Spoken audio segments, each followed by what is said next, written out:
एक बहू की तुलना दूसरी बहू से क्यों? हर परिवार की कहानी। अरे प्रीति, ये कोना साफ नहीं किया क्या? यहाँ मिट्टी मिट्टी से हो रही है। कमला देवी ने कड़क आवाज में अपनी बहू से कहा। प्रीति ने आटे से सने हाथ लिए हड़बड़ाते हुए बाहर आकर कहा, मैं रोटी बना के साफ करती हूँ। कमला देवी मोबाइल चलाते हुए बोली, किशोरी बुआ की बहू विधि पूरा घर चमका के रखती है। उनका घर शीशे की तरह चमकता है। प्रीति बिना कुछ बोले रोटियां बनाने लगी। दोपहर को प्रीति के ससुर जी खाना खाने आए।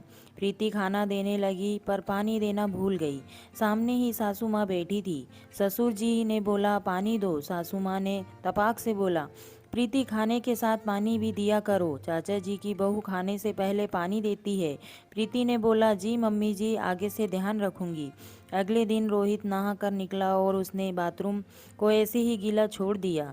कमला देवी ने तुरंत अपनी बहू से कहा, रोहित के निकलने के बाद कपड़े से बाथरूम की टाइल साफ कर दिया करो। बड़े पापा जी की बहू दीपिका का बाथरूम सूखा रहता है।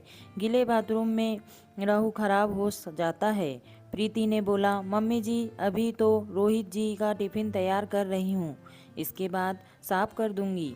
रोहित के चले जाने के बाद कमला देवी और प्रीति बैठ के बातें कर रहे थे। तभी बातों बातों में कमला देवी ने बोला, अशोक मौसा जी की बहू पूरे घर का ख्याल रखती है, पूरे घर को संभाल लिया है। मौसी जी आराम से घूमती है, कोई टेंशन नहीं है। प्रीति बोली, आरती भाभी की शादी को 15 साल हो गए हैं। आप भी पापा जी के साथ पास वाले पार्क में चली जाया कीजिए। आपका घूमना भी होगा और पापा से दो चार बातें भी हो जाया करेगी। तभी कमला देवी ने तपाक से बोला, ना बाबा ना, मेरे बस की नहीं है। मेरे घुटनों में दर्द रहता है और बच्चे वहाँ क्रिकेट खेलने आते हैं। अगर घुटने में गेंद लग गई और बिस्तर पकड़ लिया तो मेरी फिर सेवा कौन करेगा? मेरी किस्मत बहन जैसी थोड़ी ना है। 2 दिन बाद प्रीति को अपने सूट सिलवाने के लिए टेलर के पास जाना था। उसने अपनी सासू माँ से टेलर वाले के पास जाने की बात कही। कमला देवी ने तपाक से बोला, अरे सामने वाली की बहू तो खुद अपने हाथ से ब्लाउज और सूट सिलती है। अपने हाथ से कितनी भी डिज़ाइन बना लो और कभी भी बनाकर पहन लो। प्रीति ने बोला, मम्मी जी सूट तो मैं भी सिल लेती हूँ, पर यह कपड़ा थोड़ा रेशमी है और रेशम के कपड़े की फिटिंग जल्दी सही नहीं आती है, बहुत सरकता है। इसलिए मैं टेलर से सिलवाना चाहती हूँ और मेरे पास अभी टाइम भी नहीं है। दिवाली होकर गई है और चचेरे भाई की शादी है। कमला देवी ने तुरंत बात पलटते हुए बोला, नहीं, मैं तो बता रही हूँ कि अगर सिलाई आती है तो अपने घर में ही कपड़े सिल के आदमी पहन सकता है। प्रीति चुपचाप सुनकर चली गई। कुछ दिन बाद कमला देवी की सहेली घर पर आई। दोनों सहेलियां आपस में खूब हंस हंस के बात कर रही थी और अपने बचपन की बातें, जवानी की यादें और बुढ़ापे के किस्से सुना रही थी। तभी प्रीति दोनों के लिए नाश्ता लाई और प्रीति वहीं पर बैठ गई। कमला देवी ने सहेली ने प्रीति से पूछा, शादी को 1 साल हो गया है, घर कैसा लग रहा है?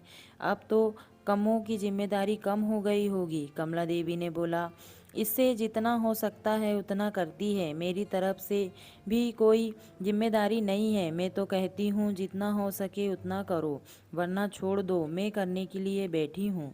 प्रीति यह सुन अपनी सासू माँ का मुंह ताकती रह गई। कमला देवी की सहेली के जाने के बाद सासू माँ बोली, इसकी दोनों बहुएं बहुत ही लायक है, बहुत ही समझदार है, पूरे घर की जिम्मेदारी अपने सर पर ले लेती हैं और इसे पूरी जिम्मेदारी से मुक्त कर दिया है। हाथ में बैठे बैठे खाना देती है, पानी देती है और देखने में भी बहुत सुंदर है। सर्वगुण संपन्न घर की है, पर घमंड जरा सा भी नहीं है। खाना भी खुद बनाती है, कपड़े भी खुद धोती है और सास ससुर को हाथों हाथ सामान देती है। प्रीति की अब सहन शक्ति खत्म हो गई थी। वह बोली, मम्मी जी सबकी बहू सर्वगुण संपन्न है। आप हमेशा कहती हैं कि उसकी बहू यह करती है, उसकी बहू वह करती है, मौसी की बहू यह करती है, चाचा की बहू वो करती है, पर आपकी बहू क्या करती है?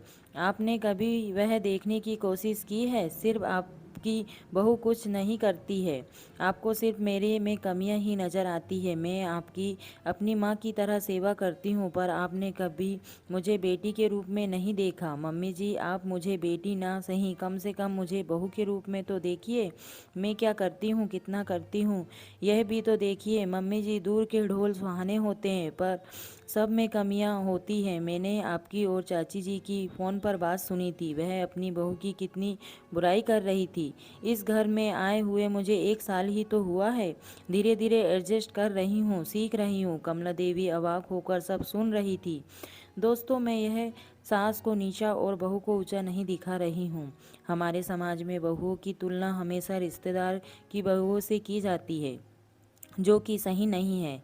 हर घर के अलग अलग नियम होते हैं। अपने घर की बहू को घर के रीति रिवाज बताइए, पर उसकी तुलना किसी के घर की बहू से ना करें, क्योंकि आपकी बहू आपकी ही रहेगी। तो दोस्तों, ये छोटी सी कहानी आपको कैसी लगी, प्लीज़ लाइक एंड कमेंट्स करके ज़रूर बताइए। और चैनल पर अगर आप नए हैं तो प्लीज़ चैनल को सब्सक्राइब कर दीजिए।